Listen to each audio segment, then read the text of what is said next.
Dalam seni pewayangan ada banyak sekali kisah yang disajikan. Para penikmat seni pertunjukan wayang pasti tidak asing dengan kisah-kisah yang diambil dari karya sastra kuno, mulai dari Ramayana sampai Mahabharata. Bukan hanya itu, setiap pagelaran wayang pasti juga ada pesan yang hendak disampaikan oleh seorang dalang. Begitu juga dengan 4 tokoh pewayangan yang dikemas menjadi punakawan. Istilah punakawan berasal dari kata pana yang artinya paham dan kawan yang artinya teman. Jika mencari tokoh punakawan di naskah Mahabharata dan Ramayana, jangan heran jika tokoh punakawan tidak ada di sana.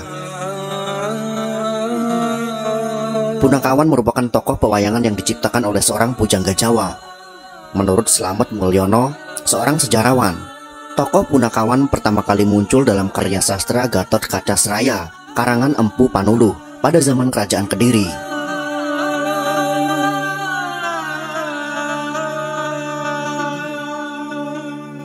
Hal yang paling khas dari keberadaan punakawan adalah sebagai kelompok penebar humor di tengah-tengah jalinan cerita.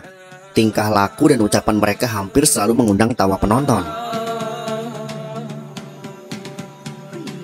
Selain sebagai penghibur dan penasehat, ada kalanya mereka juga bertindak sebagai penolong majikan mereka dikala menderita kesulitan. Misalnya sewaktu Bimasena kewalahan menghadapi Sangkuni dalam perang Baratayuda, Semar muncul memberitahu titik kelemahan Sangkuni.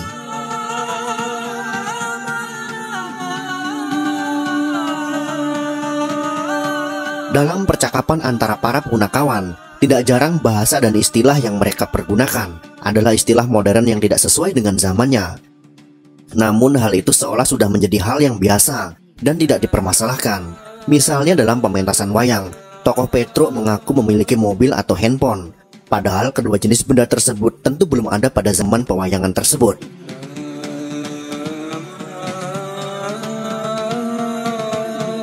Empat tokoh punakawan terdiri dari Semar dan ketiga anaknya, yaitu Gareng, Petruk, dan Bagong. Para punakawan ditampilkan sebagai kelompok penceria dengan humor-humor khasnya untuk mencairkan suasana.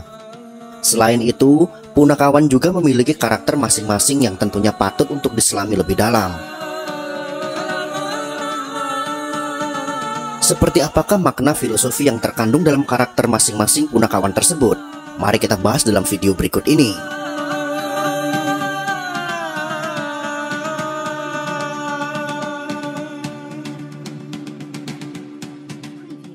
Semar.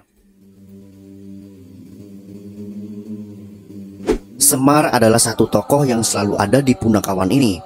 Dikisahkan sebagai abdi tokoh utama cerita Sahadewa dari keluarga Pandawa. Bukan saja sebagai abdi, namun Semar juga kerap kali memberikan nasihat-nasihat bijaksananya untuk keluarga Pandawa. Semar digambarkan sebagai tokoh yang sabar dan bijaksana.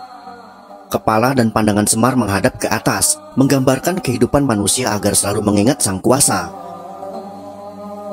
Kain yang dipakai sebagai baju oleh Semar, yakni kain Semar Parangkusumorojo, merupakan perwujudan agar memayu Hayuning Banowo atau menegakkan keadilan dan kebenaran di bumi. Sedangkan dalam kalangan spiritual Jawa, Semar dianggap sebagai simbol keesaan. Gareng. Dalam cerita pewayangan Jawa, diceritakan Nala Gareng adalah anak Gandarwa, yaitu sebangsa jin yang diangkat oleh Semar. Pancal Parnor adalah nama lain Gareng yang artinya menolak godaan duniawi. Gareng memiliki kaki pincang. Hal ini mengajarkan agar selalu berhati-hati dalam bertindak. Dalam suatu cerita, Gareng dulunya adalah seorang raja. Namun karena ia sombong, ia menantang setiap kesatria yang ia temui. Dan dalam suatu pertarungan, mereka seimbang. Tidak ada yang menang maupun kalah. Namun dari pertarungan itu, wajah Gareng yang awalnya rupawan menjadi buruk rupa. Gareng memiliki perawakan yang pendek dan selalu menunduk. Hal ini menandakan kehati-hatian. Meskipun sudah makmur, tetapi harus tetap waspada. Matanya juling, yang menandakan ia tidak mau melihat hal-hal yang mengundang kejahatan. Sedangkan tangannya melengkung. Hal ini menggambarkan untuk tidak merampas hak orang lain.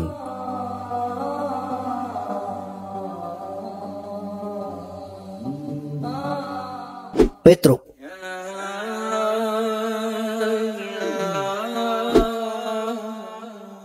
Petruk digambarkan sebagai sosok yang gemar bercanda, baik melalui ucapan ataupun tingkah laku. Ia adalah anak kedua yang diangkat oleh Semar.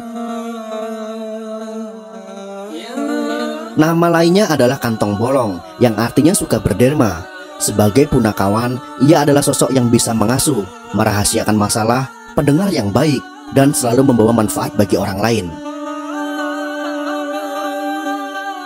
Dalam suatu cerita, saat pembangunan Candi Sapta Arga, kerajaan ditinggalkan dalam keadaan kosong. Kemudian jimat Kalimasada milik Pandawa pun hilang. Jimat itu dicuri oleh Mustakaweni. Mengetahui hal itu, Bambang Irawan yang tak lain adalah anak dari Arjuna bersama Petruk berusaha merebut jimat tersebut. Akhirnya jimat itu berhasil direbut oleh Bambang Irawan dan dititipkan kepada Petruk.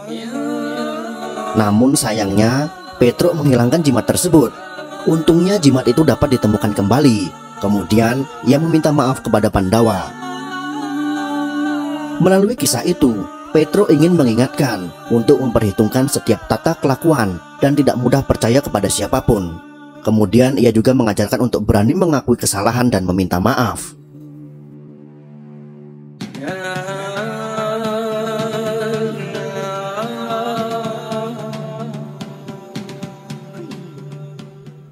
Bagong.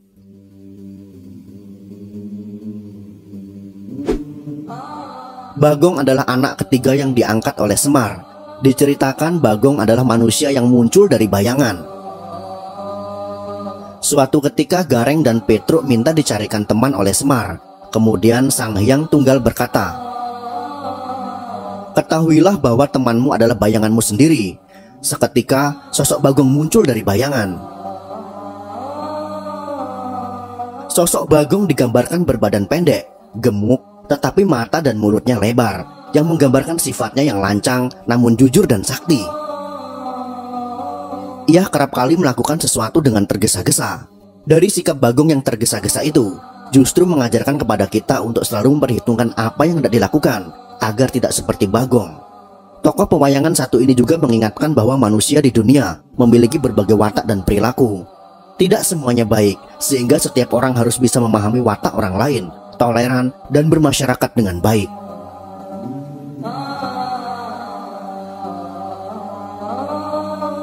Itulah sekelumit penjelasan tentang makna filosofis tokoh pewayangan Jawa, yaitu Punakawan. Semoga informasi ini bisa memberikan pengetahuan dan setidaknya bisa memberikan manfaat kepada kita semua.